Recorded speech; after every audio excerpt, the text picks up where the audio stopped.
For that. Now, let's bring in Congressman Trey Gowdy, a top Republican on the House Intelligence Committee, which this week found no evidence of collusion between the Trump campaign and Russia to influence the 2016 election. Congressman, I want to begin by getting your reaction to President Trump's lawyer calling for Rod Rosenstein, the Deputy Attorney General, to end the Mueller investigation. Do you support that?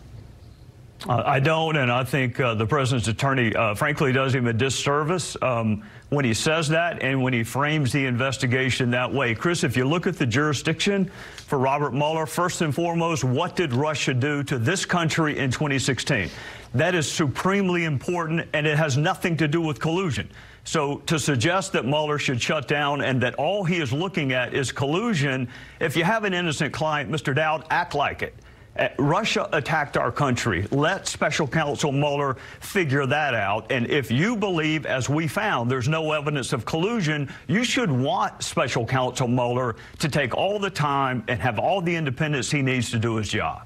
But, Congressman, it does not appear that John Dowd, the president's lawyer, is freelancing, is going off by himself here. The president has been on a tweet storm this morning. I just want to put up one of his latest tweets, and for the first time he's going after Mueller by name. Here it is.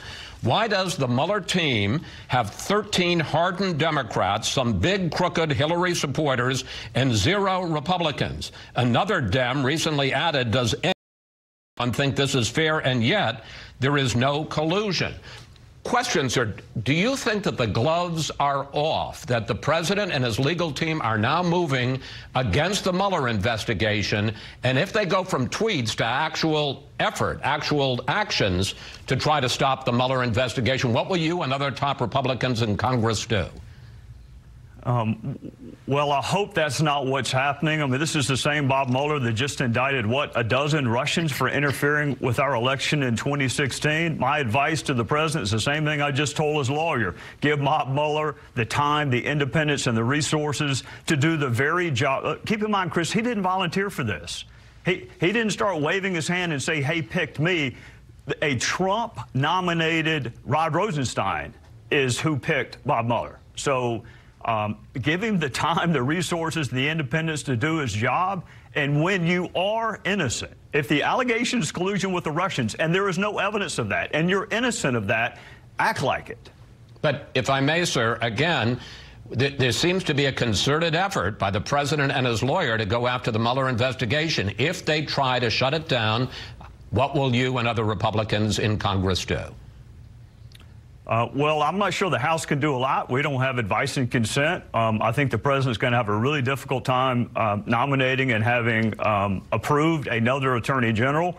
It's going to be I would just counsel the president, it's going to be a very, very long, bad 2018. And it's going to be distracting from other things that he wants to do and was elected to do. Let it play out its course. If you've done nothing wrong, you should want the investigation to be as fulsome and thorough as possible. Now, Andrew McKay